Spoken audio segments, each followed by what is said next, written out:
The day Willie confessed to that poor girl, he locked me in the equipment room. I banged on the door, begging him to let me out. He stood there, one hand in his pocket, casually saying, "Olive, this is your punishment for slandering her, so just take it." After the 16th hour of being locked in, he finally let me out. At the door of the equipment room, he was holding the poor girl's hand, smiling lazily. "Remember to bring us breakfast tomorrow." But after that day, I quietly transferred schools and never appeared in front of him again. I heard that Willie had been searching for me everywhere. 3 years later, he was waiting for me downstairs by my dorm, gripping my shoulders, gritting his teeth. "Olive, is your heart made of flesh? How could you just abandon me like that?" The adult gift my dad gave me was a watch. A white strap, a silver dial. It wasn't very expensive, but it cost him half of his monthly salary. But suddenly, the watch was gone, and it turned up on Gloria's wrist. When I quietly asked her to return it, Gloria looked at me in disbelief. "What are you talking about? This is my watch, not yours." As I saw the classmates around us start to look, Gloria suddenly raised her voice, looking at me with righteous indignation. "I know you've always looked down on poor students like me. But how can you accuse me of stealing just because you lost something?" Once she said that, the classmates, who had no idea what was going on, immediately started whispering. "Why does she look down on poor students? Her mom is just a waitress, right?" Others said, "But Gloria's watch really does look like the one Olive was wearing the other day. Gloria's on government assistance, how could she afford a watch?" My watch had a scratch on the dial, which happened when I was cutting vegetables for my mom. And at that moment, the watch on Gloria's wrist had the exact same scratch. When I pointed it out, Gloria froze for a moment, then quickly hid her hand behind her back, stubbornly saying that scratch was from me using scissors. But her explanation was too weak, and the classmates began murmuring about her. Just then, Willie walked into the classroom, carrying his backpack. Gloria, like she saw a lifeline, looked up at him, her eyes lighting up. "Willie." After hearing Gloria's version of the story, Willie rubbed her head. When he turned to look at me, he narrowed his eyes and ordered coldly, "Apologize to Gloria." I was confused and asked him, "Apologize for what?" Willie raised Gloria's wrist. "This watch, I bought it for her. A couple of days ago, she said she liked your watch, so I bought it for her, right at the store in the mall." Willie sneered, raising an eyebrow. "Olive, you know how important reputation is to someone. Yet because you looked down on a poor student, you accused her of stealing. Don't you think you should apologize?" In just a few words, he changed everything. So it was Willie who gave it to her. Looks like we were wrong about her. Who cares about the scratch? Maybe Olive just made that up. How could Olive do this? Without understanding the situation, she just blamed it on Gloria. Seeing this, Gloria smiled mockingly at me, her grin full of provocation. She pointed subtly at her drawer, and then, without a hint of hesitation, she blocked it with her body. But I saw it clearly, there was a brand new watch in the corner of her drawer. That was the one Willie had given her. "The one you gave her is in her drawer, this one is obviously mine," I said, growing desperate, shouting at Willie, "Why don't you check her drawer?" Gloria suddenly welled up with tears. "Are you going to search my drawer now?" "Why should I let you?" She stared at me stubbornly, her tears on the brink of falling. "I'm poor, my family's situation is bad, but does that mean you can trample on my dignity? I'm not trying to search your stuff. The new watch is in your drawer. All you need to do is move aside, and everyone will see it." I even tried to give her an out. "Maybe there are just two watches that look alike. You might have mistakenly taken mine." But as soon as I said that, Gloria's tears fell. "Because I'm a poor student, does that mean if someone gives me a watch, you automatically think I stole it?" She wiped her tears with the back of her hand, raising her chin defiantly. "Fine, search it." Though she said that, Gloria kept her back pressed against the drawer, refusing to move an inch. Before I could do anything, Willie suddenly grabbed my arm, his voice cold as he snapped, "Enough. If you lost something, admit it. If you're still thinking about it, I'll give you 10,000 yuan to buy a new one. Stop bullying Gloria here." I overheard some classmates murmuring, "Oh, so Olive is trying to extort Willie's money." I quickly explained, "I'm not." But Willie suddenly leaned in, getting close to me, a lazy smile curling on his lips. Olive, what are you trying to act so high and mighty for? Have you been hanging around with me so much that you really think you're from the same world as me? Gloria is a poor student, and your mom is just a waitress at a restaurant. Who are you looking down on? Willie is a rich second generation, and my family is just an ordinary working class family. In theory, we shouldn't have anything to do with each other. But when Willie ran away from home as a child, he suddenly had an asthma attack and collapsed at the door of my mom's restaurant. My mom took him to the hospital and saved his life. After that, every day after school, Willie would come to my mom's restaurant to buy a meal. He became close to me. In middle school, though we weren't in the same class, every time class ended, Willie would wait for me by the classroom door. He would lazily lean against the doorframe, his slightly tousled hair covering his eyebrows, and wave at me. Let's go home. After I came out, he would naturally take my backpack. He wouldn't take the driver's car, but would walk with me through the long alley, walking me home. When we reached my house, he would turn his back to the setting sun and wave at me in the glow. I'll pick you up for school tomorrow.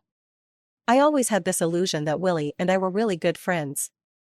But now, with a smile on his face, Willie asked me, "These shoes I'm wearing, your mom works a whole year and still couldn't afford them. You're not a rich person, so why look down on Gloria?" But I never looked down on Gloria. The last time the school organized a donation for poor students, I gave away all my pocket money. Listening to his words, the classmates' eyes were filled with disdain. Your own family is so poor, and yet you're pretending to be rich, wearing a watch. Never buy the same things as Olive, or you might get extorted by her. What do we do now? Our school uniforms are the same. Olive probably won't say I stole her uniform, right? Laughter suddenly rang out in the crowd. Willie knew full well how much reputation matters to a person, but he was letting my name be ruined like this. Willie crossed his arms, impatiently urging me, "Apologize." Everyone was watching me, pressuring me with their eyes to apologize to Gloria. But I didn't do anything wrong. My dad is a construction worker who spends most of his time on the job site. I don't know how long he'll have to work in the steel and concrete before he can afford that watch. It was Gloria who took my watch. Why should I apologize to her? Unable to say the words, the situation froze. I don't know how long passed before the class monitor urged, "The PE teacher is here, let's go to class." During the entire PE class, I was in a daze. After class, I returned the volleyball to the equipment room. Just as I placed the ball down, I heard a loud bang as the door slammed shut. The sound of the lock echoed, and I rushed to the door. Willie's indifferent voice came through. "I know you like me, and I know you're targeting Gloria for me. When someone makes a mistake, they have to face punishment.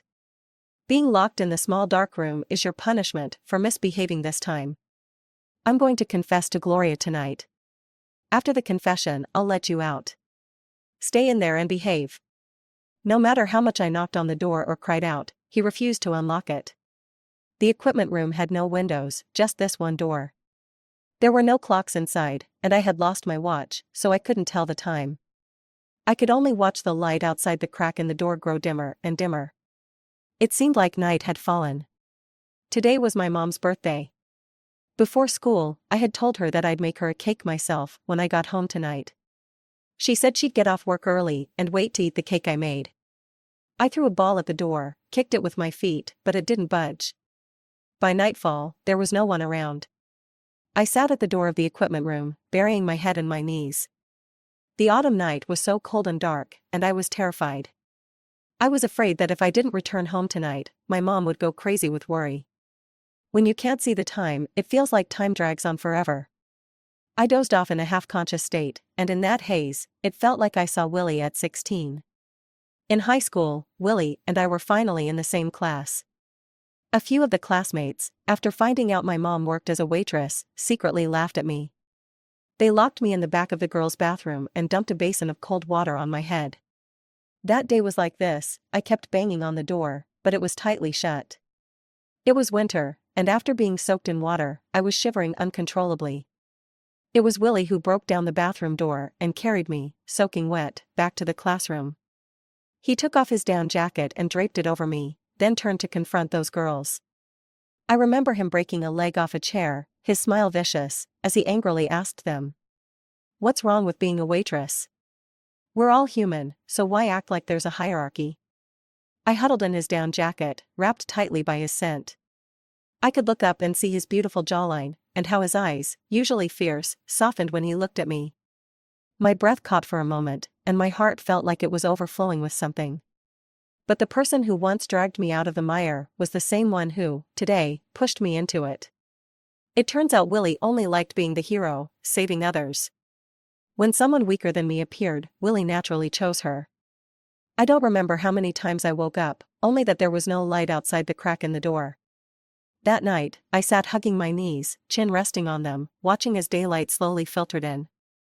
The sky brightened, but the feeling of youthful infatuation didn't survive until dawn. It was extinguished in the night. At the 16th hour, I finally heard voices. In the early morning, people were passing by the equipment room. Their conversations were a little loud and all reached my ears. Did you hear? Yesterday Willie confessed to Gloria with a drone. Gloria likes lilies, and he prepared 999 of them. Wow, I'm so envious of her. When Willie finally let me out, there was a smile in his eyes. He had his arm around Gloria's shoulders and urged me, "Olive, come congratulate me." I dusted myself off, ignored him, and turned to push the door open. This action seemed to upset him. He said in a low voice, "Olive, you've been really disobedient these past few days." But perhaps because his confession had been successful, he didn't get angry. Instead, he ordered me. "Remember to bring us breakfast tomorrow. Oh, and she doesn't like cold food, so bring it hot." Gloria shyly added, "Why be so picky? It's already autumn." "You're asking Olive to bring it to the classroom, isn't that putting her in a tough spot?" Willie didn't answer immediately. He seemed a bit distracted, then said, "She can handle it. Last winter, when it was snowing, she stuffed the breakfast into her clothes. When I got it, it was still steaming." Gloria asked him, "Will she bring it for me?" Willie gently tucked a strand of hair behind her ear and said softly, "She will. She listens to me." I ignored them and went straight back to the classroom. My stomach hurt from hunger, and I longed for the meals my mom used to make. After packing my bag, I left the school against the flow of people. But at the school gate, I saw Gloria. This time, she was alone, Willie wasn't by her side. She took off her watch and waved at me, "Olive, your dad's watch is here. Do you want it? If you do, come get it." I walked closer to Gloria. But before I could reach her, she suddenly released the watch she had been holding high in the air. The watch fell heavily to the ground, the dial shattered, and glass scattered everywhere. Gloria stepped on the white strap with her foot, tilted her head, and asked, "Your watch is broken, what will you do now?" The tip of her shoe ground into my watch, each step feeling like it was crushing my heart. I clenched my fist and coldly asked, "Why did you steal my watch?" Gloria chuckled, "You think it's just a watch? Don't you think your relationship with Willie is like this watch?" She pointed at the shards of glass on the ground and said, "Once it's broken, it can't be put back together." At this point, who the hell still cares about Willie? I only cared about the gift from my dad. I couldn't hold back anymore. With a punch full of force, I swung at her. Gloria's smile was instantly replaced by fear. But before my fist could land, I heard Willie's voice in my ear. "Are you crazy?" He lunged at me and stood in front of Gloria. Willie was 6 feet 2 inches, and in terms of size and strength, I was no match for him. He grabbed my right arm and threw me back with great force. The impact made me stumble 2 steps backward, my back slamming into the wall. The pain made me arch my back instinctively. On the other side, Gloria was crying in front of Willie, looking like a flower in the rain. "She broke the gift you gave me. What the hell are you doing?" Willie stood protectively in front of her and asked me slowly, "Are you looking down on poor students, or do you not like that I have a girlfriend? The watch is mine, and it was her who broke it. Check the school's security footage, you'll see." But Willie looked around and laughed, "What are you pretending for? You chose to break the watch here because you knew there were no cameras, right?" Gloria's sobbing and Willie's scolding filled the air. I hadn't had any rest the whole night, and their noise was giving me a headache. Suddenly, I didn't want to say anything anymore. For people who don't believe me, no amount of explanation will help. Besides, I didn't need his belief anymore. In the cold autumn wind, Willie left with Gloria, leaving behind only shards of glass and a motionless watch. I bent down, picked up the watch, and wiped the dust off its strap with a tissue. Then, I turned my back on them and walked in the direction of the school gate. My mom didn't go to work today. She was standing at the school gate, her back slightly hunched, dark circles under her eyes. The moment she saw me come out, her tired eyes finally lit up. "You didn't come home last night. I searched for you all night and couldn't find you. I called your teacher, and she said you weren't at school." My mom gripped my hand tightly. "I was so worried, afraid something had happened to you. Then Willie came to find me and said you went to his house to tutor him. That made me feel better. But why would you just spend the night outside?" She shook her head, carefully asking, "Tell me, what exactly happened last night? Did someone hurt you?" I didn't answer right away. My mom's gaze moved from my tired face to the shattered watch I was holding in my hand. Her voice suddenly rose. "Did those people hurt you again? Did they lock you in the bathroom like before?" She checked me from top to bottom, and when she saw there were no injuries on me, she finally sighed in relief. But then, she slapped herself on the face and looked at me with guilt. "It's because of my job that they look down on you and bully you. I'm sorry, I failed you, made you embarrassed." How could she have failed me? She worked tirelessly from dawn to dusk, and together with my dad, who worked in another city, they supported our little family. Both my mom and dad were pillars in my heart. I wiped her tears away and took her calloused hand as we walked home together. On the way, my mom asked, "Have you thought about the transfer?" Dad worked in another city and wanted to bring us both there. But my mom worried that I might not adjust well to the sudden change of environment, so she asked me to think it over carefully. I hesitated for a long time. At first, I didn't want to leave the city where I had lived for more than 10 years, and I didn't want to leave behind the person who waved to me every morning at the doorstep, walking me to school. I wanted to tell Willie about the transfer. Last Tuesday after school, I stopped Willie. He was casually leaning against the trumpet vine wall, holding my bag in one hand, chewing on a mint candy. Before I could speak, he called me first, "Olive." "What's up?" Willie, his back to the setting sun, casually said, "I can't pick you up for school anymore. Last night, Gloria ran into some thugs in a small alley. They got handsy with her because they thought she was pretty. When I passed by, 2 of her shirt buttons were torn off, and she was struggling hard. When she heard footsteps, she looked back at me, her eyes red, tears making them look like a lost little deer. She looked so pitiful and fragile. I walked her home that night, and when I saw her place, I realized how tough life must be for a poor student." Willie tilted his head slightly and told me, "She's more obedient than you, and she needs me more. So, I can't pick you up anymore. I have a new mission." With every word, my heart dropped a little. By the time he said the last sentence, my heart hit rock bottom. All the way, he was excitedly talking about Gloria. But just 2 days ago, he couldn't stop talking about me. The once short journey now felt unbearably long, as if it would never end. When we reached my doorstep, he finally remembered me. "Oh, right, you said you wanted to tell me something before school. What was it?" I was going to tell him about the transfer. But at that moment, I just unlocked the door and didn't even look up.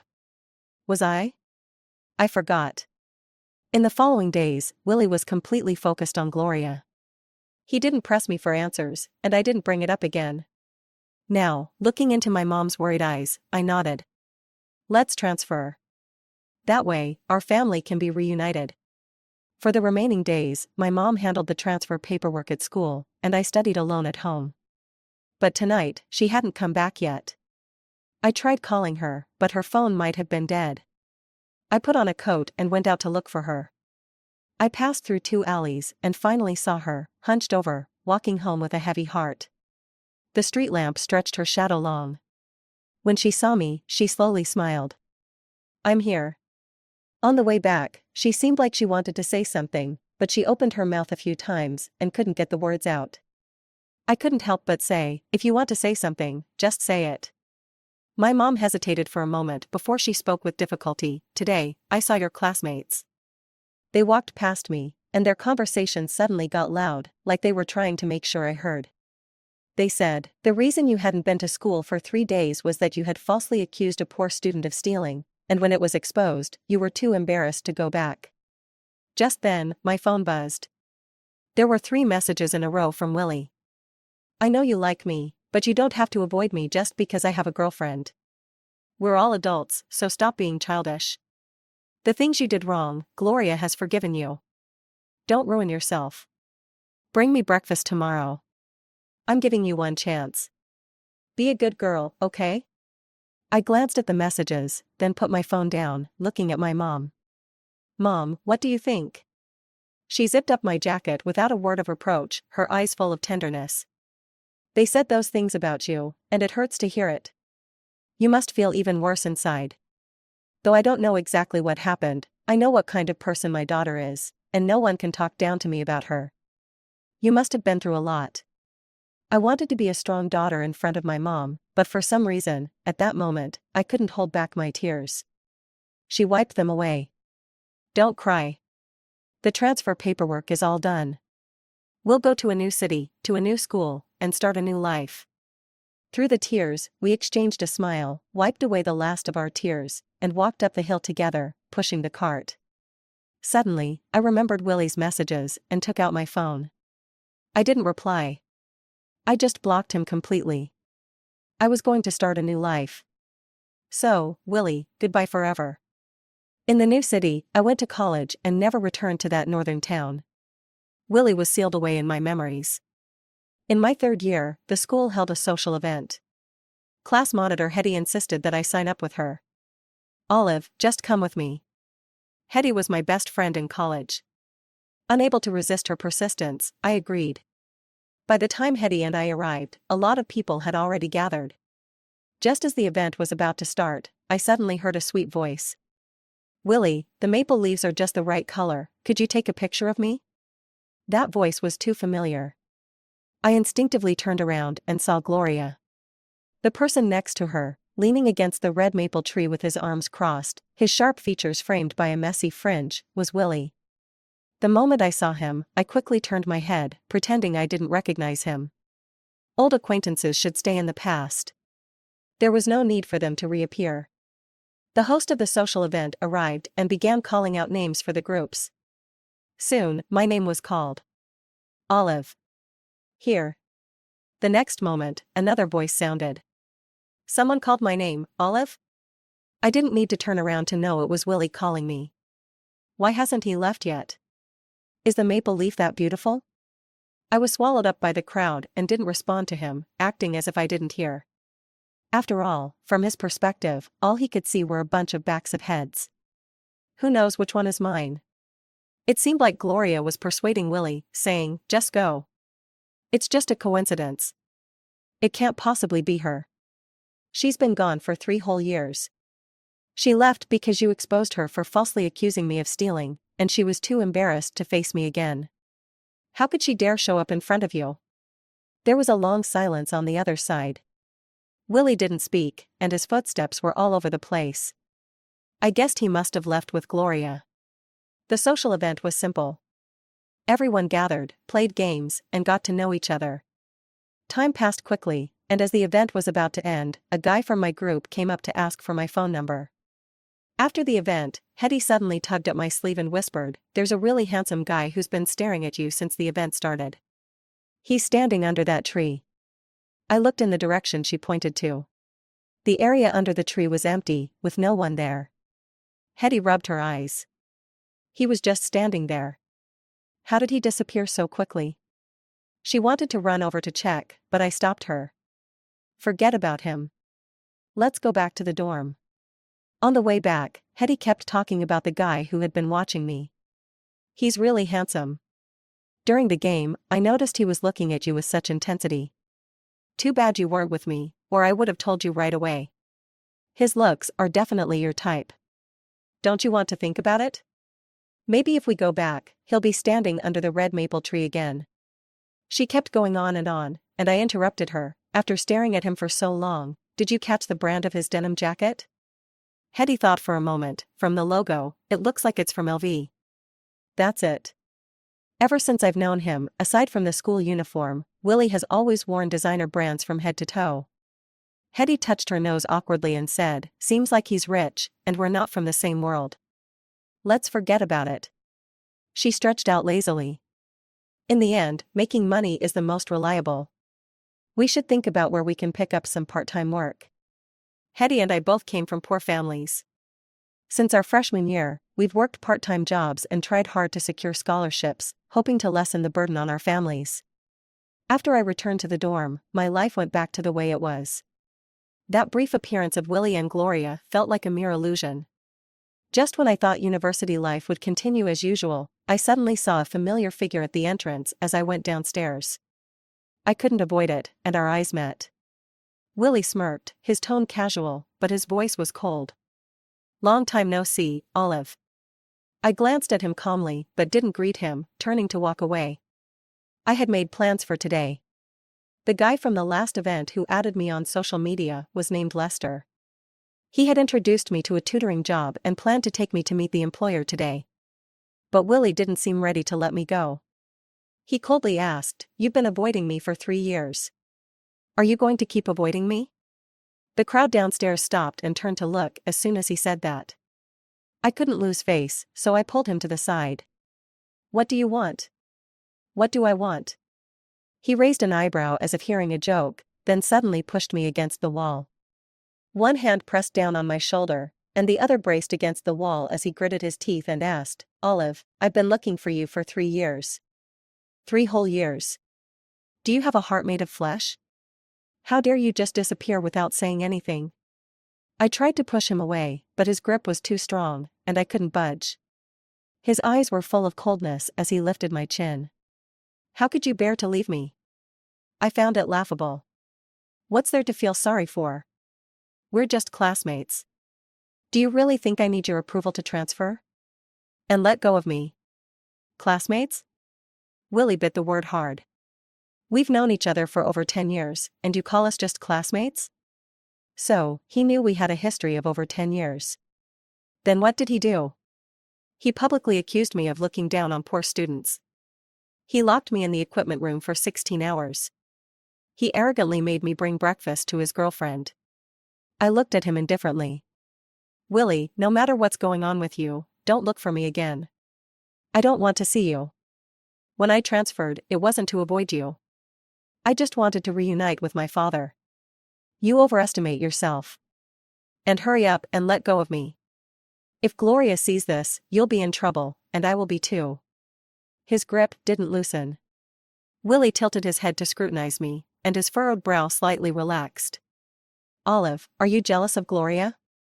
You still like me, don't you?" "I've already." Before he could finish, Lester, who had agreed to meet me downstairs, arrived. He froze when he saw the situation. "Olive? Are you still going out with me tonight?" Willie turned to look at him, narrowing his eyes slightly. "Is this the guy you met at the last event?" He suddenly released me, raised an eyebrow at Lester, and asked with a half-smile, "So, you two are already chatting? Going out on a date tonight?" Before Lester could answer, Willie unexpectedly punched him in the face. Lester, who was usually polite and refined, was no match for Willie. His glasses shattered, and a bruise appeared on his cheek. "You want to lay your hands on my woman? You should look at yourself in the mirror first. Do you really think you're good enough? Are you out of your mind?" I yanked Willie's hair and pulled him away. Lester had never seen anything like this and was stunned, rooted to the spot, unable to move. It wasn't until the patrolling security guards arrived that they broke up the scene. "Willie paid for Lester's medical bills and glasses. I thought you two were going on a date. I didn't know you were bringing her to find a part-time job. Lester's injuries were because of me, so I apologized repeatedly." He pursed his lips and said nothing, grabbed the money, and walked away. That evening, he deleted my contact information, and the tutoring job we had planned was also gone. I turned and walked away, not wanting to look at Willie anymore. But he called out to me from behind, "I haven't finished talking. I broke up with Gloria a long time ago. We've been broken up for 3 years. I've been looking for you all this time." The autumn wind stirred the fallen phoenix tree leaves. The dim street light cast a yellow glow on Willie.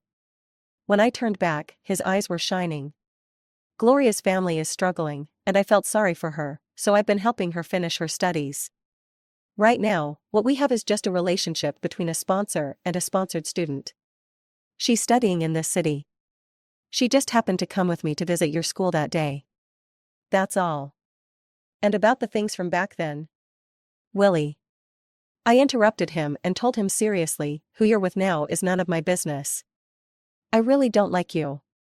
Please stay out of my life and don't bother me again. Willie stood there, frozen, unable to speak for a moment.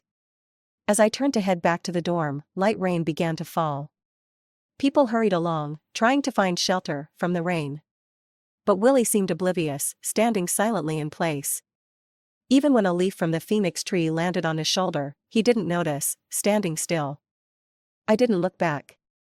I went to the dorm, took a hot shower, and curled up in bed, looking at part-time job listings. In the following days, I often saw Willie. He was always alone, watching me from a distance. I ignored him, pretending not to notice. He never spoke, silently watching me walk away. And today, at the Maple Garden cafeteria, I ran into another familiar face, Gloria. She asked someone to help her recharge her campus card and placed her tray opposite mine. Let's talk, old classmate. That day at the social event, I only glanced at Gloria briefly and didn't get a good look at her. Now that she sat across from me, I realized that the person who had changed the most over the past 3 years was actually Gloria. The once poor student now looked incredibly wealthy. Wearing a Hermes necklace, carrying a Dior bag, and draped in a Chanel coat. From head to toe, she was wearing designer brands, just like Willie. She gave a quick look at my outfit, then smirked. After all these years, you still look so shabby. I didn't want to engage with her, so I lowered my head and ate. But she insisted on striking up a conversation. You don't seriously think Willie likes you, do you? Well, you're wrong. Back then, your sudden departure threw Willie off balance, so he searched for you everywhere. Once he found you, he filled that gap. How long do you think he'll still be interested in you? Gloria fiddled with her nails and smirked. Don't forget, in his eyes, you're the one who slandered and bullied a poor student. That's always been a thorn in his heart. He's a soft-hearted guy, so as long as I act pitiful in front of him and bring up old memories, sooner or later, he'll grow tired of you. As if she had thought of something, Gloria chuckled lowly. Oh right, you probably don't know. I've been by Willie's side these past 3 years. When he came here for college, I came with him. All these necklaces and bags, he bought them for me. She really was so annoying. Who cares about competing for trash with you? I ate my meal in silence, wasting money on this meal. Gloria raised an eyebrow. Are you pretending? A girl from a poor family like you must be jealous deep down, seeing how I can live like this. Before she could finish, Hetty, holding her tray, walked up to us, grabbed her bowl of soup, and splashed the seaweed egg drop soup directly onto Gloria's face. Gloria screamed in surprise, glaring at Hetty angrily. Hetty quickly pulled her hand back. Oh no, I didn't hold it steady, sorry about that. But, classmate, we earn our living with our own hands, so what's so poor about us? She tossed Gloria a napkin, grabbed me as we finished eating, and left. After that day, Gloria and Willie disappeared from my sight. My world returned to peace. The student I was tutoring called in sick that weekend, and I hadn't been home for weeks, so I called my mom and told her I'd be coming home this week. My mom was really happy on the other end of the phone, saying she'd make my favorite dishes. When I got home that evening, the table was already filled with food. You're back, my parents said as they came out of the kitchen, urging me to sit down. My mom smiled at me. You won't believe it, guess who showed up? At the table, there was already someone sitting. It was Willie. When I saw him in my house, every drop of blood in my body seemed to freeze. My parents had already sat down, urging me. Why are you still standing there?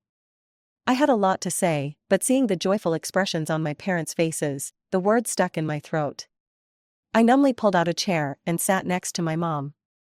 While my mom served Willie some food, she happily said, "Funny, just ran into Willie the other day." I asked, and turns out, he's studying here too. Willie smiled and said, I didn't expect Olive to be in Wuhan. Guess it's fate. I don't know why, but suddenly they started talking about the past. Willie took a sip of soda and asked, Do you remember that time you were shoved on the stairs and twisted your ankle? I carried you to the hospital, and you were lying on my back, whining how much it hurt. It was snowing heavily that day. I was holding on to Willie's neck, pressed against his ear, which had turned bright red from the cold. Looking back, all I could see in the snow were footprints, stretching far from the distance. At that time, I naively thought that our lives could overlap, just like those footprints in the snow. He seemed lost in the distant memory, and said a lot. He mentioned getting into a fight, where the other party was many against one, and his ear was scratched. I found him on the playground and dragged him home, carefully cleaning his wound at dusk. He also talked about how, ever since I fainted from low blood sugar, he kept a stash of candy in his pocket, and eventually, even he got into the habit of eating candy. By the time he finished, my mom sighed a little. Back in the old town, her best friend was you. Before she transferred, she had so much going on at home, she didn't even have time to invite you out for a meal. She put some eggplant on my plate and smiled. Do you remember the night before you transferred? You were bullied and didn't come home all night. I was about to lose my mind. Willie is such a kind boy, he told me you were helping him with a lesson, so I wouldn't worry. Hearing this, Willie froze for a moment, then awkwardly tugged at the corner of his mouth, but didn't respond. I suddenly felt nauseous. Locking me in the equipment room and then pretending to be the good guy in front of my mom? How dare he act in front of me like that? A villain shouldn't be treated as a hero. Mom, I put down my chopsticks and looked at her. That night, when I didn't come home, I was locked in the school's equipment room. My mom, who had been trying to protect me from the truth back then, immediately asked, "Who locked you?" Willie. Both of my parents were stunned. They put down their chopsticks and looked at Willie with heavy gazes. Willie hadn't expected me to suddenly bring this up. He swallowed the lotus root slice in his mouth and hurriedly explained, "This is how it went. Remember, your uncle bought Olive a watch. Well, I gave the same watch to a poor student in my class. Olive lost hers and then blamed the poor student, humiliating her in front of everyone. I was young and impulsive. I thought Olive had done something wrong and should be punished, so I locked her in the equipment room. I didn't mean anything by it, I just wanted her to learn a lesson." By the end of his explanation, he looked at me directly and for the first time apologized. "Olive, no matter what, locking you up for a whole night was my fault. I'm sorry." I ignored him and just looked at my parents. I wanted to see their reaction. My mom's gentle smile disappeared. "So, Olive looks down on poor students? She lost something and then blamed it on the poor student?" Willie remained silent. His silence spoke louder than words. "Willie, you've known Olive for 11 years. 11 years, not 11 days. Don't you know what kind of person she is?" My mom suddenly stood up, pointed toward the door, and shouted, "Get out of my house." My dad said nothing, but with disgust, he grabbed Willie's jacket and dragged him toward the door, slamming it shut behind them. "I thought you were a good kid, but it turns out you've been bullying her." My mom couldn't hold back her anger, hands on her hips, shouting at him, "What a piece of trash." She cursed for a long time through the door, then turned around and put her arm around my shoulder. "You've been wronged.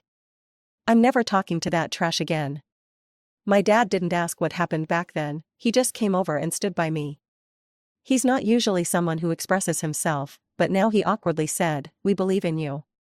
You would never do something like that. You don't need to explain, your dad believes in you. See, that's my forever support and confidence." That meal, after Willie left, we ate even more happily. When I headed back to school this week, my parents took me to the subway station. I had just boarded the train when someone cautiously asked, "Olive, is that you?" I turned to look and saw a girl looking at me shyly. Her face seemed familiar. After a moment of thinking, I realized it was Ivy, my classmate from high school. She sat in the back row, didn't talk much, and we didn't have much interaction. When she saw me, she was so happy and started chatting with me for several stops. We exchanged phone numbers. I got off at the next station, but she got off one stop earlier than me. Before she left, she suddenly said, "Olive, I'm sorry." I didn't know what she was apologizing for, and I wanted to ask, but the subway doors closed, and she quickly disappeared from my sight. The chat was empty, and she never brought up the apology again. I thought I might have imagined it. That night, right after I got back to the dorm, she added me to a group. The group had Willie and Gloria in it. It was the class group from high school. With me added, there were 53 classmates in total. Then, she tagged me in the group and sent a long, long message. I never expected that the truth, which had been hidden for years, would be suddenly exposed 3 years later, out of the blue. During the senior year physical checkup, we had to get a chest x-ray and were forbidden from bringing in anything metallic. I took off my watch and put it in my backpack. Gloria was the first to finish all the checkup items and return to the classroom. She went through my backpack, found my watch, and put it on her wrist. Then, she left the classroom and returned with the others. But that day, Ivy didn't go for the checkup because she wasn't feeling well. When Gloria first came back to the classroom, Ivy happened to walk out of the bathroom. She saw Gloria stealing my watch and putting it on. I heard you guys mocking Olive, and it made me feel really uncomfortable. But I was too weak back then, and following the principle of not getting involved in unnecessary trouble, I just kept my head down and didn't say anything. My conscience has been uneasy. After Olive transferred schools, I felt even guiltier. I kept thinking I owed her an apology. If I ever saw her again, I would definitely apologize in person and tell her the truth. Olive, I'm so sorry. I knew you were innocent, but when the other classmates were mocking you, I chose to stay silent and let them tear you apart. Over the years, I've dreamed about that day countless times, seeing the uncomfortable look on your face. I really am sorry. I stared at these words, unable to speak for a long time. After a while, my old desk mate suddenly spoke up in the group. Actually, that day, I saw another watch in Gloria's drawer. The one Olive was wearing really was hers, not the one Gloria had. But I knew Willie liked Gloria, and I knew he came from a wealthy family. I didn't want to offend Willie, so I stayed quiet. Olive, I'm so sorry. The truth stirred up a storm. Classmates who hadn't spoken in years suddenly flooded the group with messages. I blindly believed Willie back then and wrongly blamed you. I'm sorry. I shouldn't have said such hurtful things. I'm sorry. I just picked a side without knowing the truth. I'm sorry. I stared at these messages for a long time, then sighed deeply. It's okay, it's all in the past now. In fact, the ones who should be apologizing aren't them, but the instigators. The ones who stole from me and hypocritically smeared my name. The ones who had known me for 11 years but still pushed me into the abyss. And yet, Willie and Gloria remained silent. Before long, I received a friend request. Olive, it's Willie. I have something I want to say to you. I didn't accept his request. It was strange. The truth had come out, but suddenly I felt like crying. Hetty happened to return to the dorm, and I turned to ask her, why is it that when there's conflict, bystanders always instinctively side with the wealthy? She handed me a bottle of alcohol. Want some? Sure. We clinked glasses on the balcony where we were hanging clothes. The moon was full tonight. Under the moon, after a bit of drinking, our feelings couldn't stay hidden. Who didn't go through some messed up stuff in high school? Hetty leaned back in her chair, squinting her eyes slightly. Back then, I liked someone named Mark. One time, after a physical checkup, Mark's ex insisted that there was a bug in my backpack and made me dump everything out in front of everyone. My sanitary pads fell out. Loose ones. I knew they weren't ideal, but I was at my poorest, and I couldn't afford branded ones. Mark's ex laughed and asked how I could be so poor. Someone asked if Mark liked me. His ex immediately said, how could Mark like a poor girl like her? I crouched down to pack my bag quietly, but I secretly hoped Mark would say something to defend me. Hetty smiled bitterly, her eyes full of loneliness. He was always special to me. We even promised to go to the same city for college. I thought he liked me too. But that day, he didn't say a word of defense. He just turned around and left, like being seen with me was something shameful.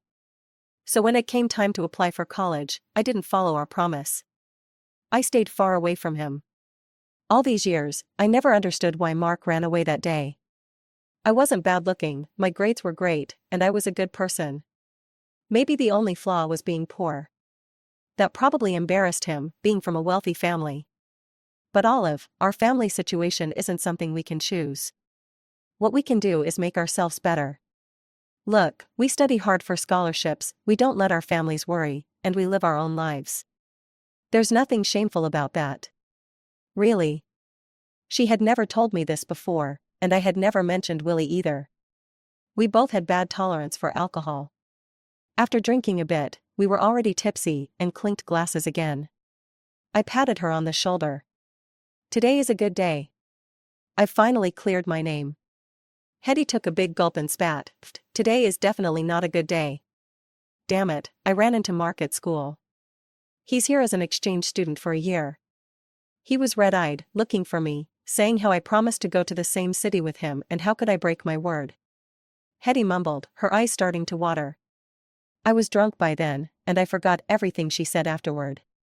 It all slipped away from my memory. The next morning, when I woke up, I saw Gloria's photo on social media. It was just a side profile, but I could immediately recognize her. The caption read, "Is it reasonable for someone receiving government assistance to wear designer clothes?" The post mentioned that Gloria applied for aid every year, but she lived better than most people, even refusing to stay in the school dorms and renting an entire apartment off campus. I found it somewhat ridiculous. She truly never missed a chance to grab whatever money was available. I didn't comment, just silently closed the page. 4 days later, after leaving the library and passing by the May Garden CBD, I ran into Willie again. His face looked awful, with dark circles under his eyes, as if he hadn't slept in days. Can we talk? I went back to my hometown and learned some things. In the cafe, Willie looked at me with a sense of guilt. I saw the messages in the group that day. I asked Gloria about it, but she denied everything. The next morning, I immediately bought a ticket to go back home and found those thugs. They were still hanging around on the streets. After I gave them money, they told me that Gloria had known them for a long time. Gloria knew I had a habit of running at night, so she staged that whole scene on my regular route, making me play the hero and save her. I misjudged her. Gloria may have been poor, but she was never some fragile, delicate flower, she's a snake. Everything was part of her plan, all directed by her. I immediately stopped all my financial support to her. He said all of this in one breath, biting his lip as he looked at me. I'm sorry. I misunderstood you for all these years. I really wasn't able to see her true nature. Olive, if I could do it all over again, I would never have done that.